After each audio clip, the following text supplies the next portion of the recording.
Halo adik-adik, jumpa lagi bersama kakak di Tanson Jabat. Kali ini kita akan membahas tentang sifat-sifat notasi sigma. Nah, sifat-sifat notasi sigma yang pertama adalah aturan suku konstan. Artinya, kalau misalnya di sini tidak memuat I, di suku ke N-nya tidak memuat I, maka hasilnya adalah C ditambah C ditambah C. Artinya sebanyak N, kalau batas bawahnya dimulai dari 1. Nah, itu hasil dari notasi sigmanya adalah tinggal kita kalikan aja. N dikali C. Nah, kalau batas bawahnya tidak sama dengan 1, kita misalkan ini M, maka hasil notasi sigma adalah N dikurang M ditambah 1. Artinya banyak sukunya adalah N kurang M ditambah 1 kali C. Nah, contohnya ini. Yang pertama, batas bawahnya kan dimulai dari 1. Nah, ini kan tidak memuat I. Maka ini 10 tambah 10 tambah 10 tambah 10 kita ulang sebanyak 5 kali. Maka hasil dari sigmanya adalah 5 dikali 10 atau 50. Nah, kalau di sini tidak memuat I, tetapi batas bawahnya tidak sama dengan 1. Atau kakak misalkan di sini 2. Berarti 2 sama 5. Nah, kalau kita hitung, ini kan berarti 10 tambah 10 tambah 10 tambah 10 atau I 2, 3, 4, dan 5. Maka banyak sukunya adalah 4, yaitu 5 dikurang 2 ditambah 1. Kita kurangkan saja, kemudian kita tambah 1, lalu kita kali 10. Maka hasil sigmanya adalah 40. Nah, paham ya kira-kira? Nah, sifat yang kedua adalah kalau ini memuat perkalian di mana K-nya adalah konstanta.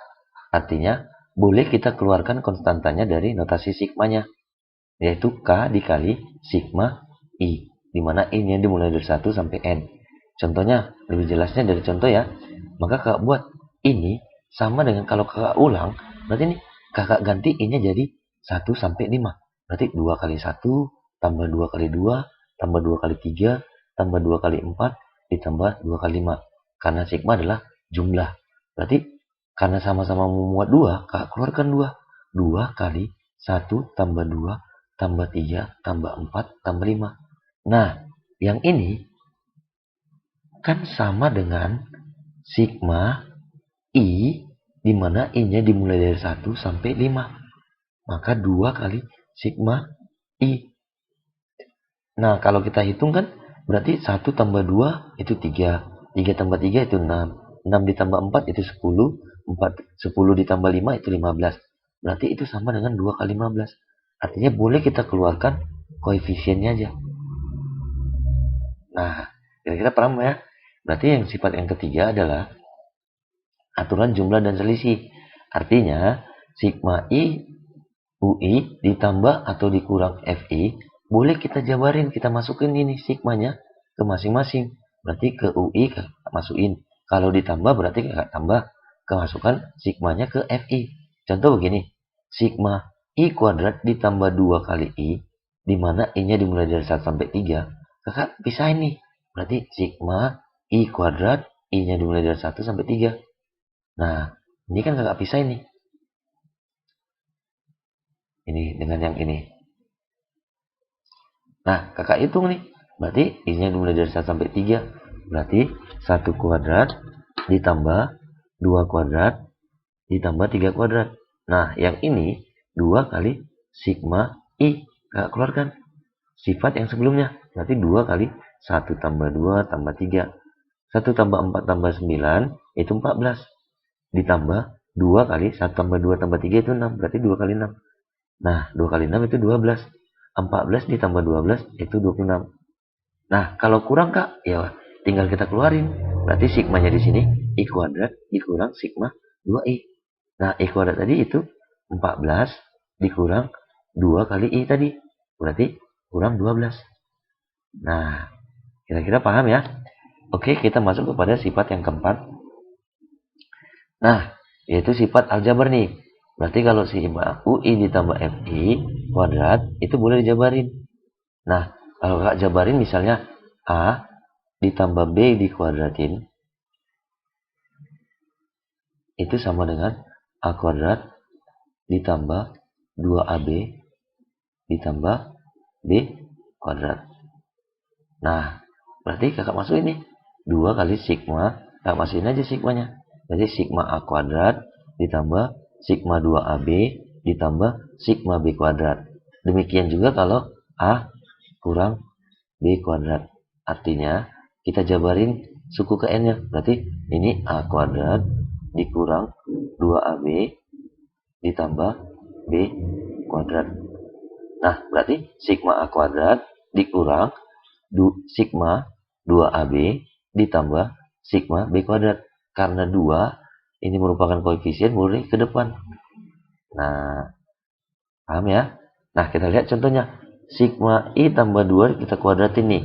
Dimana ini yang dimulai dari 1 sampai 3. Berarti I kuadrat ditambah 2 kali sigma I kali 2. Nah, kenapa kak 2-nya? Nah, ini kan kakak aturannya. Ini 2 kali I kali 2. 2-nya kakak keluarin. Nah, itu sama dengan sigma 2 kali 2I ditambah sigma 2 kuadrat.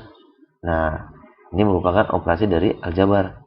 Nah, kakak masuk ini. Berarti 1 kuadrat kakak ganti. I-nya jadi 1 sampai 3. Berarti 1 kuadrat tambah 2 kuadrat tambah 3 kuadrat. Yang ini sama dengan 2 kali. Kakak buat 2I berarti I-nya 1 sampai 3 juga. Berarti 2 kali 1 tambah 2 kali 2 tambah 2 kali 3. Nah, ini kan tidak memuat I. Berarti tinggal kita kalikan aja. Berarti 3 kali 4. Itu 12. Maka kalau kakak jumlahkan ini semua, hasilnya adalah 50. Notasinya nih. Nah, paham ya? Kita lihat sifat yang kelima, yaitu sigma I atau merupakan bagian.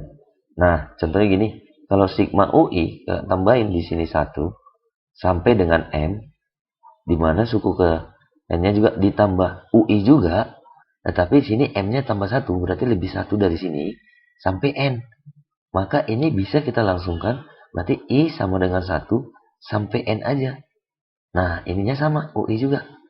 Contoh gini, berarti sigma I kuadrat, di mana I-nya dimulai dari 1 sampai 3, ditambah sigma I kuadrat, I-nya mulai dari 4 sampai 7. Nah, 4 ini kan 3 ditambah 1. Maka kita bisa langsungkan aja. Berarti sigma I kuadrat, di mana I-nya dimulai dari 1 sampai 7. Nah, itu 1 kuadrat tambah 2 kuadrat tambah 3 kuadrat sampai 7 kuadrat. Nah, kalau kakak jumlahin hasilnya 140 nih. Nah, ini bisa kita gunakan rumus dari deret usus yang kita pelajari pada video sebelumnya. Yaitu, kita harus ingat nih. Berarti, karena di sini I kuadrat, berarti kakak pakai yang ini. Maka kita buktikan, sigma I kuadrat, iya, mana I-nya dimulai dari 1 sampai 7, maka itu rumusnya adalah N per 6. N-nya kan 7, berarti kakak buktikan 7 per 6 dikali 1 tambah N. 1 tambah 7, berarti 8. Dikali 1 tambah 2N. 2 kali N berarti 2 kali 7, itu 14. Ditambah 1, berarti 15. Nah, yang ini kakak coret nih. 15 dengan 6. Sama-sama dibagi 3. Berarti sini dapatnya 2. Sini dapatnya 5. Nah, 2 kakak coret nih dengan 8. Berarti dapatnya 4. Maka ini adalah 7 dikali 4 dikali 5. 4 kali 5 itu 20. 20 kali 7 berarti 140. Nah, bisa dengan cara ini, bisa juga dengan cara ini. Tetapi lebih efisien kita dengan deret khususnya. Nah, sifat yang keenam adalah aturan pengubahan indeks. Apa sih kak aturan pengubahan indeks? Oke, aturan pengubahan indeks artinya ini bisa indeks batas bawah dengan batas atas bisa kita tambahin atau kita kurangin dengan bilangan yang sama. Kakak misalkan ini kita tambahin dengan K. Nah, kalau batasnya kita tambah, maka suku ke N-nya kita kurang. Dengan yang kita tambah tadi, dengan K. Demikian juga yang B. Kalau batas bawah dan batas atasnya kita kurang, maka suku ke N-nya kita tambah. Sebaliknya, Nah, kebalikannya. Contoh begini. Misalnya kakak buat ini, I-nya 2. Kakak mau ubah batas bawahnya ini, indeks bawahnya jadi 1. Berarti supaya jadi 1, maka ini kakak buat 2 kurang 1. Nah, karena batas bawahnya ini 2 kurang 1, atas juga pasti kurang 1. Nah, karena ini kurang 1, maka sukunya ini harus kita balikkan.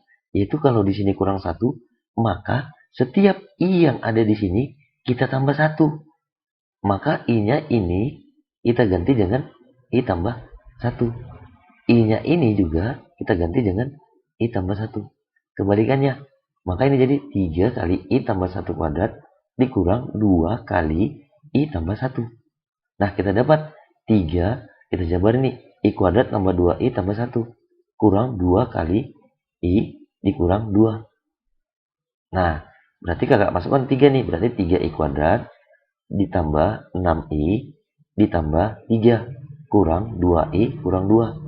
3I kuadrat ditambah 4I, 6I kurang 2I ya, berarti 4I. Kita coret, tambah 3 kurang 2. 3 kurang 2 itu 1. Nah, dari sini paham ya? Oke, berarti batas bawahnya sekarang sudah 1. Tetapi batas atasnya jadi 4. Nah, kalau yang ini kakak kurang nih. Nah, dia minus 2 nih batas bawahnya. Kita mau ubah menjadi 1. Supaya dia minus, di sini kakak buat, maka minus 2 ini supaya jadi 1, perlu kita tambah 3. Nah, kalau batas bawahnya 3, berarti yang atas pun harus kita tambah dengan 3. Nah, karena yang ini kita tambah, maka setiap I-nya kita harus kurangkan dengan 3. Karena ini tambah 3, maka setiap I-nya kebalikannya. Ini kita kurang 3. Nah, ini juga kita kurang ke 3.